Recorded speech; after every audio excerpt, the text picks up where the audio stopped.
سیاسیات میں اعجاز حیدر کی طرف سے خوش آمدید۔ آج کرنے چلے ہیں گفتگو بیرسٹر چودھری اعتزاز احسن صاحب کے ساتھ۔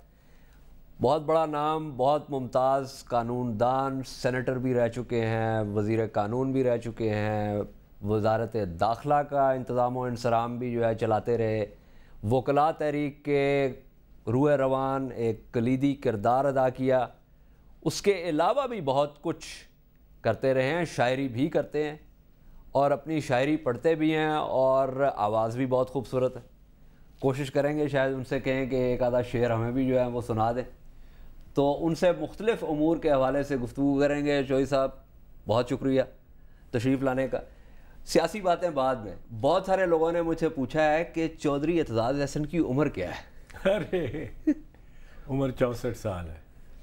اس کی وجہ بھی میں آپ کو بتا دوں، کیونکہ لوگوں نے ایک تو آپ ماشاءاللہ بہت خوش شکل ہیں اور آپ نے اپنے آپ کو بڑا مینٹین کر کے رکھا۔ دوسرا، جو گھنٹوں آپ گاڑی چلاتے رہے اور وہ وکلاء تحریک کے دوران جو ہے وہ جس قسم کا سٹیمنا اس کے لیے چاہیے، تو وہ لوگوں کا خیال تھا کہ آپ کہیں جو ہے نا وہ 40 کے لیٹ 40s میں کہیں جو ہے نا وہ۔ اب لوگ یہ کہتے ہیں، جیسے میں نے پہلے کہا کہ کلیدی کردار تھا آپ کا اس میں، اب لوگ یہ کہتے ہیں کہ صدر زرداری صاحب سے بھی آپ کی ملاقاتیں ہو گئی، آپ کی رکنیت بھی بحال ہو گئی CWC کی، آپ کے بارے میں وہ تو خیر اس کے بارے میں آپ نے جو ہے نا واضح طور پہ بات بھی کر دی، وہ ہر اسٹیل ملز والا جو چکر تھا۔ تو لوگوں نے کہا کہ جی یہ جو دیوتا ہے اس کے بھی پاؤں جو ہے وہ مٹی کے نکلے، یہ کیا وجہ ہے؟ کچھ بتائیں گے؟ کوئی بھی دیوتا اس کے پاؤں سونے کے نہیں ہوتے، جس کے لوگ بنائیں اسی کا ہی ہوتا ہے، اور میں تو کوئی دیوتا بھی نہیں ہوں، پر آپ نے چونکہ استعارہ استعمال کیا ہے اس لیے دیوتا پتھر اور مٹی کے ہی بنے ہوئے ہوتے ہیں اور ٹوٹنے کے لیے بنے ہوئے ہوتے ہیں، انسان کے ہاتھوں کے ہی بنائے ہوئے ہوتے ہیں، جو بنا لیں وہ بنا لیں۔ اب میرے پہ الزامات کیا کیا سنگین الزامات نہیں لگے۔ ایک وقت میں یہ الزام اپوزیشن نے لگانا شروع کر دیا تھا کہ سکھوں کی لسٹیں دے آیا، جو چلا آج تک۔ میں قومی اسمبلی میں جا کے کہتا رہا، میں نے عدالت میں جا کے ہر جانے کا دعویٰ کیا، 2 کروڑ روپے کا ڈگری بھی جیتی ایک صاحب نے جس نے میرے خلاف بات کی تھی۔ پھر میں کہتا رہا کہ مجھے ٹرائی کرو، پر اتنے آرمی چیفز آئے، اتنی گورنمنٹس آئیں، اور میں مسلسل اپوزیشن میں رہا۔ 1990 کے بعد 6 اگست 1990 کے بعد میں حکومت میں نہیں رہا، کسی حکومت میں، اور جب اپنی حکومت آئی تب بھی حکومت میں نہیں تھا، اور باقی حکومتوں کو بڑی شدت کے ساتھ مخالفت کرتا رہا۔ پرویز مشرف کی مخالفت تو انتہا کی مخالفت کی، وہ تو بات کی بات ہے، لیکن یہ جب الزام لگا تھا سکھوں کی لسٹ کا، اور یہ تو خیر اس کے بارے میں جو ہے نا وہ آہستہ آہستہ لوگوں کو سمجھ آ گئی کہ یہ کون سی اپوزیشن نے لگایا تھا؟ یہ اب وہ ہمارے ساتھ بیٹھی ہیں محترمہ جنہوں نے الزام لگایا تھا۔ اچھا ٹھیک ہے، یہ بتائیں، جیسے میں نے پہلے کہا بیرسٹر بہت اس کے لیے ایک ذہنی استعداد چاہیے، شاعری بھی کرتے ہیں، سیاست میں بہت دہائیوں سے ہیں آپ، وکالت پاکستان کے چند ایک بہت بڑے ناموں میں سے، آپ کا ایک بڑا کردار ہونا چاہیے سیاسی۔ کس قسم کا کردار آپ سوچ رہے ہیں ہونا چاہیے؟ دیکھیں اعجاز، میں سمجھتا ہوں کہ کردار اور مقام جو ہے وہ انسان کا بنیادی طور پہ ڈیو پروسیس، پولیٹیکل پروسیس یا لیگل پروسیس، ایک چیز ہے ڈیو پروسیس کے ذریعے ہی بننا چاہیے۔ ڈیو پروسیس کے ذریعے اگر میرے کوئی عہدہ ملتا ہے فبہا الحمدللہ، ڈیو پروسیس کے ذریعے نہیں ملتا تو مجھے نہیں لینا چاہیے۔ نہیں، فطری بات ہے کہ جتنی استعداد ہے آپ کی، ذہن میں خیال تو آتا ہوگا کہ کوئی ایسا مقام ہو جو آپ کی استعداد کے مطابق ہو اتنا، اور یہ بھی نہیں ہے کہ آپ اچانک جو ہے وہ کھڑے ہو گئے ہیں۔ اس کے پیچھے اگر ڈیو پروسیس ہی کو دیکھا جائے تو جہاں تک قانون کا تعلق ہے اس میں تو آپ نے ایک مقام حاصل کر لیا، جہاں تک سیاست کا تعلق ہے اس میں بھی آپ وزارتیں بھی لیں، سینیٹر بھی رہے، لیکن اس سے بڑھ کے دل میں خیال تو آتا ہوگا کہ اس سے بڑھ کے بھی کوئی مقام ہونا چاہیے۔ دیکھیں کم از کم ایک مرتبہ تو میری استعداد سے زیادہ ملنے کا مجھے، اور اگر میں ڈیو پروسیس میں بلیو نہ کیا کرتا تو میں وہ لے لیتا. ایک آسان طریقہ تھا.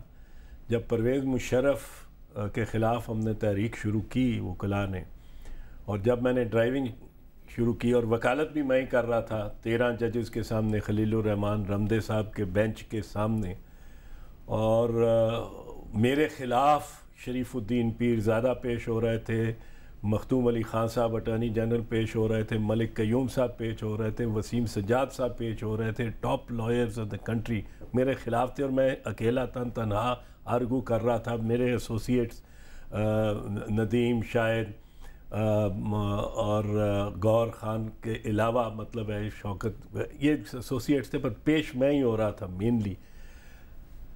تو پرویز مشرف ایک شخص سے سب سے زیادہ نفرت کرتا تھا اور سب سے شدید اعتبار سے ڈرتا تھا، خوف تھا اس کو. وہ تھا Iftikhar Muhammad Chaudhry, chief justice of Pakistan.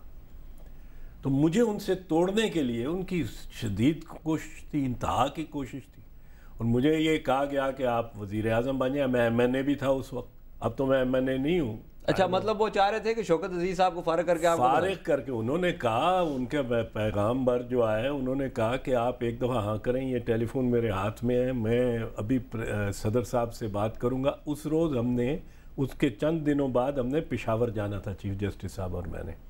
انہوں نے کہا یہ ٹیلی ویژن لگی ہوئی ہے، اس پہ پٹی چل جائے گی 20 منٹ کے اندر اندر کہ وزیر اعظم شوکت عزیز نے استعفیٰ دے دیا، اور وہ بھی آن بورڈ لائے جائیں گے، ہیں یا لائے جائیں گے، یہ ہماری ذمہ داری ہے.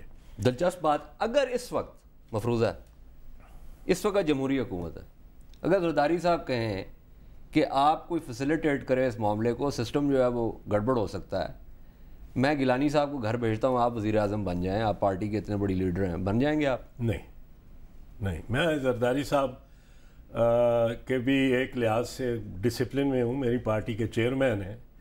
اول تو وہ مجھے ایسے کہیں گے نہیں، اور کہا بھی نہیں. ایک چل گئی تھی کہ اعتزاز کو شاید وزارت عظمیٰ کا آفر بھی ہوا ہے، بالکل نہیں ہوا. دوم، میں سمجھتا ہوں کہ یوسف رضا، اگین ڈیو پروسیس کی بات ہے. میں تو نیشنل اسمبلی میں ہوں ہی نہیں اس وقت، تو ہو بھی نہیں سکتا. پر اگر کہیں جی ایک سیٹ آپ کے لیے خالی کروا دیتے ہیں پیپلز پارٹی کی اور آپ آ جائیں، تو میرے لیے یہ مناسب قطعاً نہیں ہوگا. اور یوسف رضا اچھے انداز سے وزارت عظمیٰ چلا رہے ہیں، سلجھے ہوئے انداز سے. میں ان کی بیک جتنا میرا اثر و رسوخ ہے سمجھیں، سپورٹ کرتا ہوں. اور زرداری صاحب اس قسم کی بات کریں کہ بھی نہیں، why would he destabilize, again مفروضے کی بات آپ نے کی ہے بالکل، پر why would he destabilize own system destabilize ہو جائے. نہیں، اپوزیشن تو یہ کہتی ہے نا کہ زرداری صاحب اپنے آپ کو بچانے کے لیے پورے سسٹم کو جو ہے وہ ساتھ لے جائیں گے. یہ پھر ایک طریقہ ہوگا سسٹم کو ساتھ لے جانے کا، کیونکہ دیکھیں پارلیمنٹری پارٹی پاکستان پیپلز پارٹی کی ہے، وہ اپریشیٹ کرتی ہے. گیلانی صاحب میرے کولیگز ہیں، میں خود پارلیمنٹ میں رہا ہوں 20-22 سال، اس دفعہ نہیں آیا ہوں. یہ میں نے بات اس لیے کی تھی کہ جیسے ابھی آپ نے کہا نا کہ مشرف صاحب نے کہا کہ چودھری اعتزاز کو لاؤ جی ادھر، تاکہ اس معاملے کو کسی طریقے سے سنبھالا جائے.